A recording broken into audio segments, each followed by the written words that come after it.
और जहां आप गाड़ी से पहुंचना चाहते हो उस मंजिल का नाम है साध्य। ये शरीर जो है ये साधन है। शरीर के भीतर बैठी जीवात्मा साधक है। इस शरीर से जीवात्मा जिस मंजिल को पाना चाहती है उसका नाम है साध्य।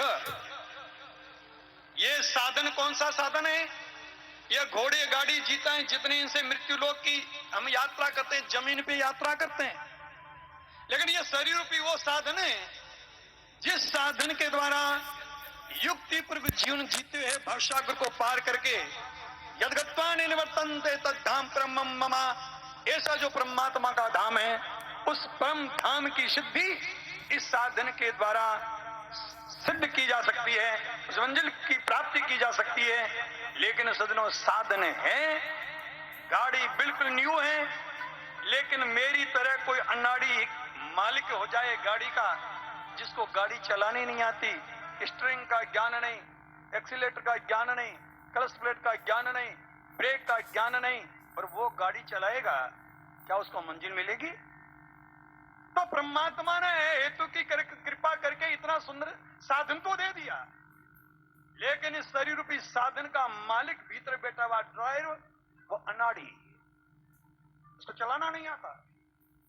इसलिए भगवान जाम्बोजी ने शरीर रूपी साधन को संचालित करने की प्रक्रिया हम लोगों को दी है।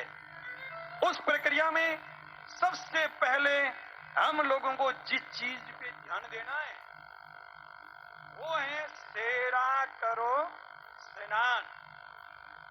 ये नियम जिसने अपने कपड़े स्वयं पहनने शुरू कर लिए उससे लेके जरा अवस्था पर्यंत, चाहे स्त्री हो चाहे पुरुष हो, सबके लिए एक समान ये नियम लागू होता है।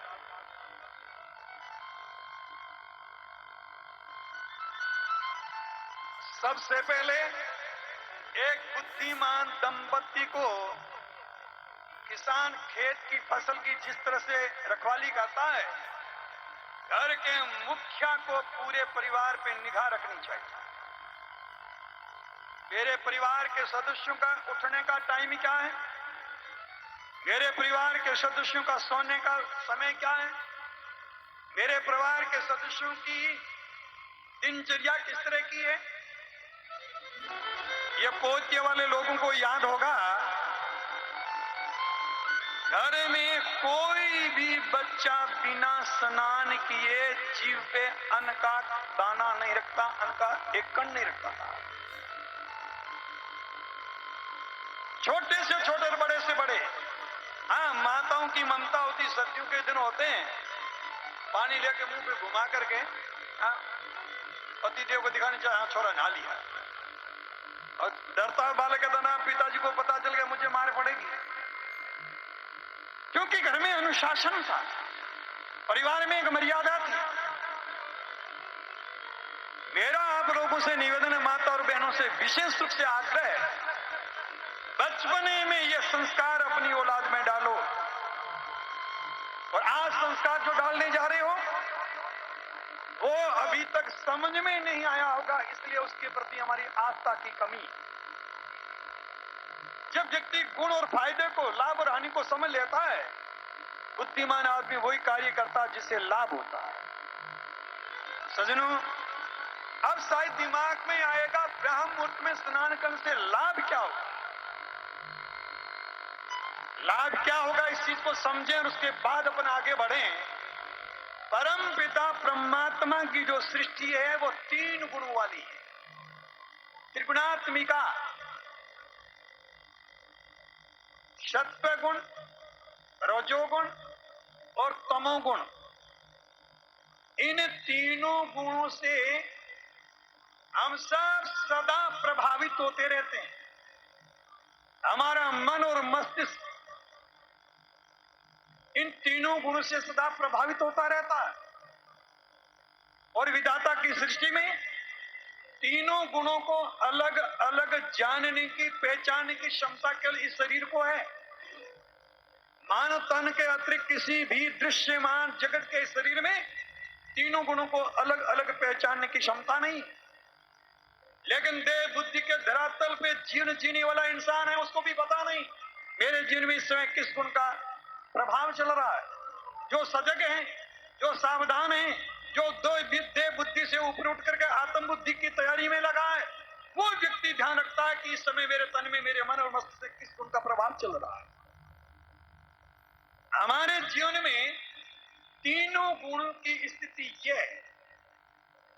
आप अपने हाथ को ऐसे करो और खुद देखो, इन 3 अंगुलियों को देखो। अरे देख लो, क्यों शर्मा रहे? हाथ आपका है, देखने में क्या तकलीफ हो रही है? अरे ऐसे करो, ये तर्जनी अंगुली, पहली अंगुली अंगूठे से जोड़ो, फिर 3 अंगुली पीछे रखो। ये तीनों अंगुली आप में से किसी की बराबर है? अब ध्यान देना, ये 3 अंगुली हमारे जीवन का राज है। ये 3 अंगुलियां तीनों गुणों का प्रतीक है। सबसे छोटी अंगुली है, ये सत्व गुण का प्रतीक है।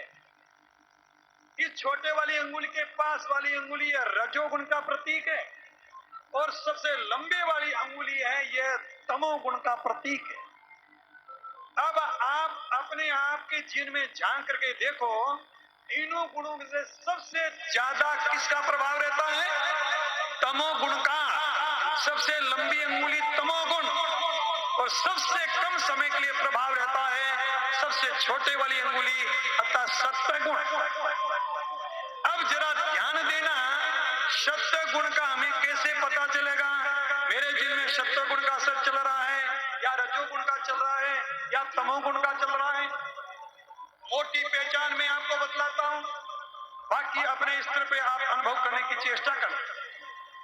जब भी आपके दिल और दिमाग में ये समय आए, विचार आए, उठने का समय हो गया, सोने का समय नहीं है, मुझे शौचादि क्रियाओं से निवृत्त होकर के दातुन आदि करके मुझे स्नान कर लेना चाहिए, संध्या का समय हो गया, संध्या वंदन कर लेना चाहिए, परमात्मा के नाम का स्मरण जप कर लेना चाहिए, मेरे घर में माता जी है, पिताजी है, दादाजी है, दादी जी है, सास है, ससुर है, पूज्य जन है, उनके चरणों में जाकर के मुझे वंदन कर लेना चाहिए, आशीर्वाद लेना चाहिए।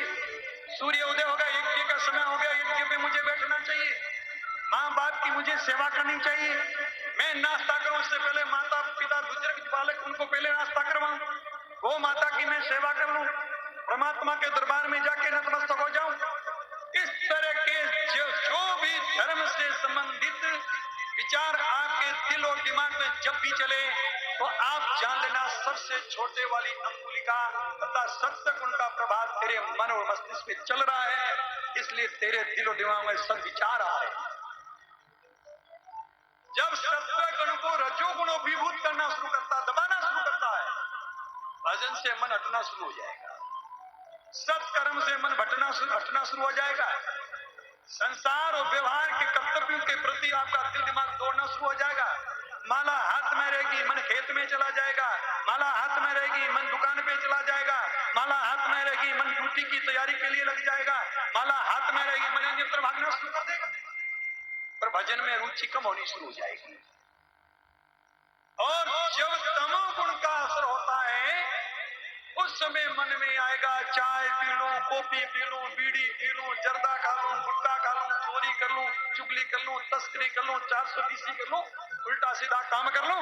मोटे विचार जब भी दिलो दिमाग में आए, तो जब जान लेना सबसे बड़ी वाली अंगुली इस समय तेरे दिमाग में आ तो तमोगुण हावी हो चुका है।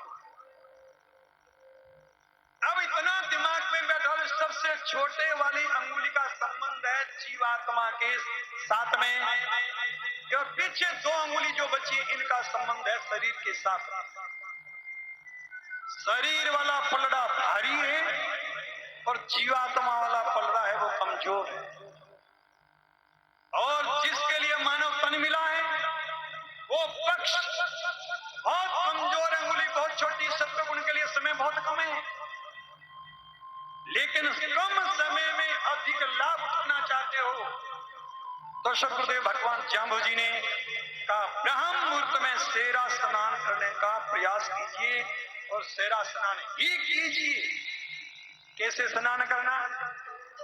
बीलो जी महाराज ने खुलासा किया, सेरा उठो सुजीव सान जल लीजी,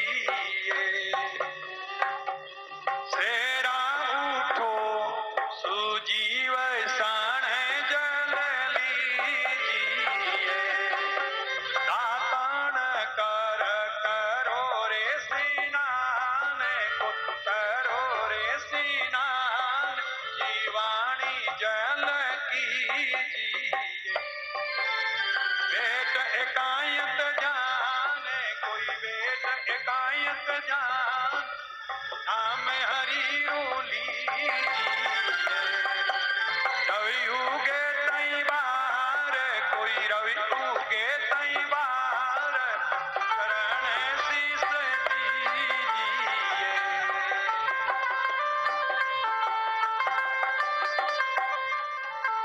लो जी महाराज ने खुलासा किया इस नियम का। तेरा उठो सुजीव। लीलो जी की दृष्टि में दो तरह के इंसान होते हैं, एक सुजीव और दूसरा कुजीव। जिसको धर्म में विश्वास नहीं, मर्यादा में विश्वास नहीं, इष्ट में श्रद्धा नहीं, गुरु के वचनों पे भाव नहीं, ऐसे जो लोग हैं उनको कहा कुजीव। धर्म, इष्ट और पंथ में जिनकी आस्था है उनको कहा सुजीव। हे सुजीवो, ब्रह्म मुहूर्त में उठना, उठ करके छान जल लीजिए। जल को छान करके काम लेना। किससे? मोटे पट सु सान। दोवटी का सूती जाड़ा कपड़ा, मोटा कपड़ा, उससे जल को छानना। आज जगह जगह सरकारें जल छानने का नारा दे रही। जिस जमाने के अंदर ये सोच रही थी प्रशासन की, आज से 550 वर्ष पूर्व स्वास्थ्य की ओर ध्यान देते हुए सदगुरुदेव भगवान जाम्बुजी ने नियम बना दिया, जल छान करके लाना। पानी बाणी इंद्री दूध इतना लीजिए। लेकिन जवानी परंपरा, प्रहलाद बंतु की परंपरा एक अनूठी परंपरा। मोटे पर से छानना ही नहीं, छानने के बाद उस नातने को, छलने को निचोड़ना नहीं, अधिक पानी लेकर के उल्टा करके पानी में डुबोना, ताकि सूक्ष्माति सूक्ष्म जीव भी अगर उस पट पे आए हैं तो वो सारे के सारे जल में आ जाए। वो जल जो है वो अधिक जल में डाल दें ताकि सूक्ष्माति सूक्ष्म जीव की हिंसा न हो। अहिंसा परमो धर्मा का भगवान जाम्बुजी ने इस तरह से संकेत दिया, नियम बना करके एक आज्ञा दी, इस तरह से तुम्हें जल को छानना है। और उसके बाद दातुन कर स्नान, दातुन करो स्नान। प्रत्येक स्त्री पुरुष आल बाल जितने समझदार हो गए हैं उनको स्नान से पहले दातुन करना चाहिए। चाहे नीम का करो, बबूल का करो, बेबुंदे का करो, ब्रश करो, मंजन करो, लेकिन दातुन हर परिस्थिति में होना चाहिए। कैसे होना चाहिए? वर्तमान में लोग चाहे नीम का दातुन हो, चाहे ब्रश हो, मुंह में डाल दे घूमते रहते हैं, करते रहते हैं। लेकिन वेद में वाणी का 61 और 62 नंबर का शब्द पढ़ना। जिस समय लक्ष्मण जी के शक्ति बाण लगा, उस समय भगवान श्री राम लक्ष्मण से कहते, हे लक्ष्मण, तू जति है, तू सती है, तू तपी है, तू इंद्रिय जीत है, तेरे शक्तिबान लगना नहीं चाहिए। शक्तिबान तेरे क्यों लगा? 18 दोषों की गणना करवा। आप सब बोलते हैं यज्ञ के समय, ओम केते कारण क्रिया चूक्यो, केते सूरज सामो थूक्यो, केते उबे कांसा मांजा, केते शान तिणो का केचा, केते ब्राह्मण नमतर बहोड़ा, केते आवा घोर में चोरा, केते बाड़ी का बन फल तोड़ा, केते सुहा गाय का बस बिछोड़ा, केते चलते फिरते दातुन कियो। आपने ध्यान दिया हो, सबसे पहले बात आई केते कारण क्रिया चूक्यो। ये न्याय शास्त्र की पंक्ति। अगर न्याय की भाषा में इस चीज को बोला जाए कार्य नियत पूर्व वृत्ति कारणम, किसी भी कार्य के संपादित होने से पूर्व उसका कारण सुनिश्चित रहता है, बिना कारण के कार्य हो नहीं सकता। कहीं न कहीं कारण में गड़बड़ी होती तो कार्य में वो नजर आती। इस वाणी की एक पंक्ति में कहते उबे कांसा मांझा, ये त्रेता युग की घटना है। त्रेता युग में लोगों के घरों में भोजन करने के जो बर्तन थे वो कांसे के बर्तन थे, कांसे के। आज से 30-40 साल पहले पूरे मारवाड़ में विष्णु के घरों में कांसे के बर्तन हुआ करते थे।